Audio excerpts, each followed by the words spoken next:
soutien de l'opinion publique pour le programme lunaire n'a jamais été aussi bas. Il se passe pas un jour sans que ça tombe en panne. Et on est mort, une fois encore. Channing Tatum et Scarlett Johansson nous emmènent sur la Lune. Est-ce que ça se refuse? En ce qui me concerne, bah non, parce que je suis allé voir le film, mais est-ce que tout le monde doit aller le voir en payant un truc plein pot? À savoir que j'ai même appris qu'il y avait des cinémas qui faisaient des entrées à 24 balles. Bah, c'est ce qu'on va voir, vite fait. Allez, encore des images, vous le savez. Prêt pour le lancement? 4, 3, 2, 1... Réalisé par un Américain du nom de Greg Berlanti, qui avait déjà réalisé le très sympathique Love, Simon, mais c'est un film qui avait totalement rien à voir, c'était plus un teen movie, etc. Nous avons droit à une comédie américaine, presque pur jus, des comédies pures américaines, on en a assez peu, même si évidemment elle a, on va dire, quelque chose en plus, hein, un côté comédie, on va dire blockbuster, puisqu'on est aussi dans la conquête de la Lune, hein, guerre froide, tout ça, la course à la Lune, je pense que vous connaissez, et vous avez totalement la période et même bonne partie des événements.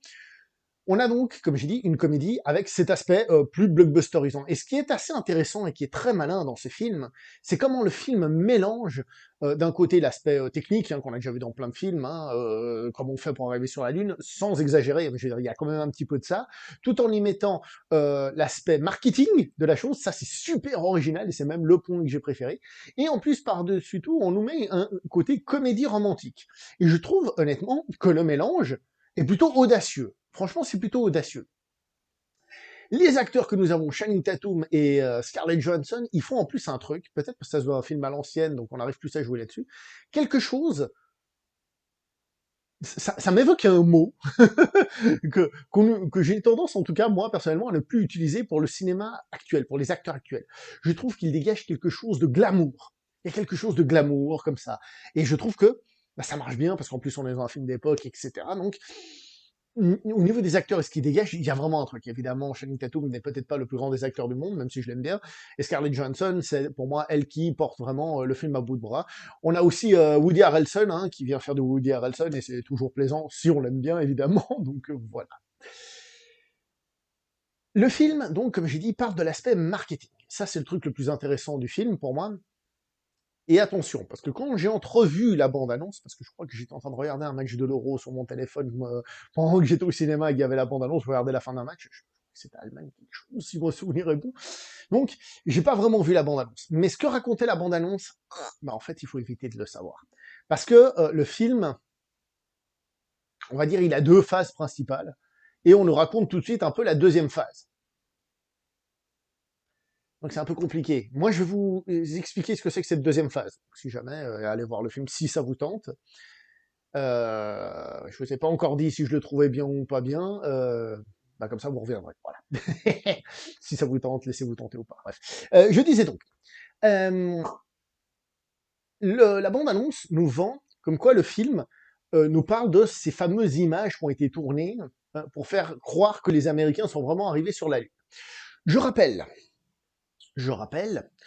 que tout cet aspect image, parce que quand je dis marketing, c'est aussi image, vente et tout ça, mais je reviens là-dessus. Je rappelle à la base que c'était enfin, il y en a un, c'était un poisson d'avril d'Arte, hein, qui a fait un faux documentaire, etc. là-dessus, sur le fait que les Américains sont jamais allés sur la Lune, etc. Et puis il y a l'autre version, c'est que ils avaient tourné quelque chose en parallèle pour si jamais ils y arrivaient pas, pour avoir l'air moins bête, ce qui est tout à fait crédible, hein, cela dit en passant. Mais ça, c'est la deuxième partie du film. C'est intéressant sur ce qu'est la réalité de l'image. Et là, le film, il devient presque méta.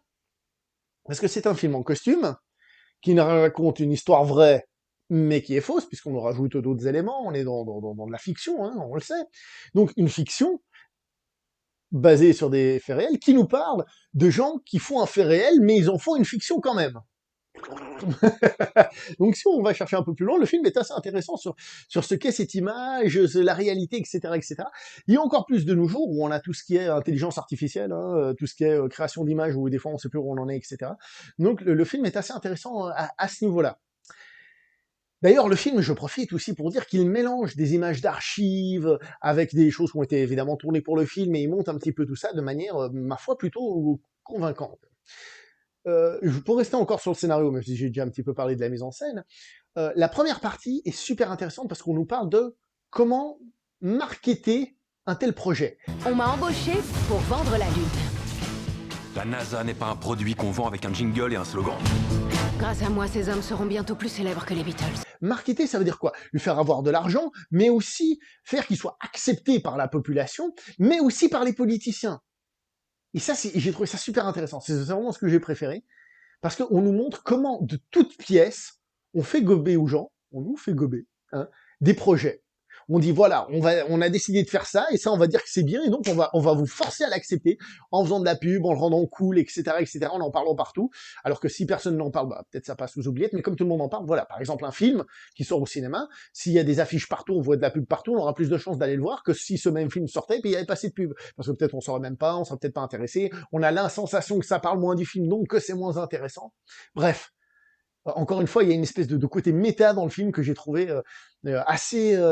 Enfin, méta, c'est pas directement méta, mais je veux dire, c'est quand même super intéressant parce que finalement, le film parle de beaucoup plus que simplement de ce qui s'est passé à ce moment-là, ou de ce qui aurait pu se passer à ce moment-là. Il est beaucoup plus global sur tout ce qui est propagande et compagnie. Et ça, c'est vachement cool. Ça, franchement, c'est la partie que j'ai adorée. Voilà. Ensuite vient la partie, on va dire, ingénieur, NASA et compagnie, qui m'a moins emballé, peut-être parce qu'on l'a déjà vu plus développé, ou c'était centré là-dessus, etc. Le côté exploit, j'avoue que c'est pas ce qui m'a le plus passionné, pour pas dire ça m'a pas trop passionné, je vais pas vous mentir. Et vient l'aspect comédie romantique, qui fonctionne enfin en partie grâce au glamour de ces acteurs, franchement, mais qui en tant que tel m'a pas non plus passionné. Ne m'a pas non plus passionné. Dans ce qui se développe, dans comment ça évolue, ça m'a pas forcément très intéressé. Et pourtant, je trouve que les personnages sont développés de manière intéressante. Moi, j'ai dit pour moi, le personnage principal, c'est Scarlett Johansson, c'est elle qui est le personnage et l'actrice la plus intéressante du film, même si Channing Tatum est en effet très important. Hein. Mais ça, j'ai un petit peu de peine à vraiment adhérer à la chose à 100%. Et là, commencent à venir certains problèmes. Le film, pour moi, il a un espèce de problème de rythme. Il est super cool dans l'idée, il y a plein de trucs super cool, hein, je viens de vous dire, hein, plein de choses que je trouve excellentes. Mais dans l'exécution, je trouve que le film, il a l'air de manquer de rythme. Alors c'est pas qu'il a un tempo qui est lent, hein, c'est pas ça, hein. Mais il manque peut-être de moments waouh. Vous savez, de moments où par exemple, même la partie où on est censé arriver sur la Lune, où c'est censé être un moment un peu plus important, ben, oui, mais ça ne marche pas plus que ça. Et à la toute fin, je vous en dis pas plus, hein, lié à l'alunissage, on va dire, mais ça, c'est une scène qui, elle, en elle-même, m'a vraiment plu, là, ça devenait vraiment fun. Mais j'ai trouvé que le film avait cet aspect humour, mais j'ai pas rigolé, personne dans la salle a rigolé, hein, mais c'était pas forcément un humour pour éclater de rire et se taper les cuisses. Hein.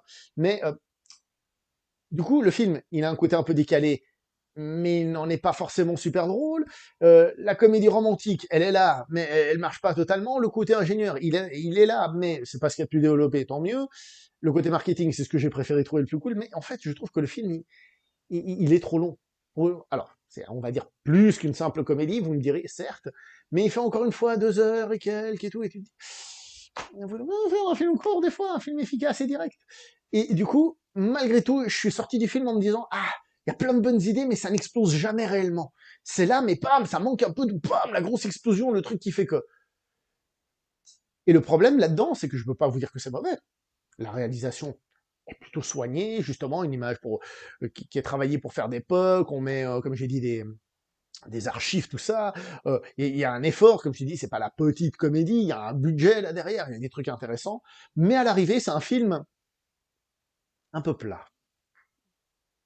Pas mauvais, loin d'être mauvais, mais qui n'arrive jamais réellement à exploser, je trouve. Il n'y a jamais ce côté comédie romantique où on se dit, waouh, c'est trop fort, waouh. Et moi, je suis adepte des comédies romantiques. Des bonnes, hein, parce que quand on dit comédie romantique, les gens te sortent les 3 mêmes trucs habituels américains ou anglais et ils croient qu'il n'y a que ça sur Terre. Non, moi, quand c'est une très bonne comédie romantique, je suis à fond dedans, j'adore ça. C'est bien fait. Et pareil pour tout le reste. Et là, je trouve que le film, il explose jamais totalement, tout en ayant des qualités partout. Bon, je pense que vous avez à peu près compris l'idée. Et je trouve ça un petit peu dommage à l'arrivée.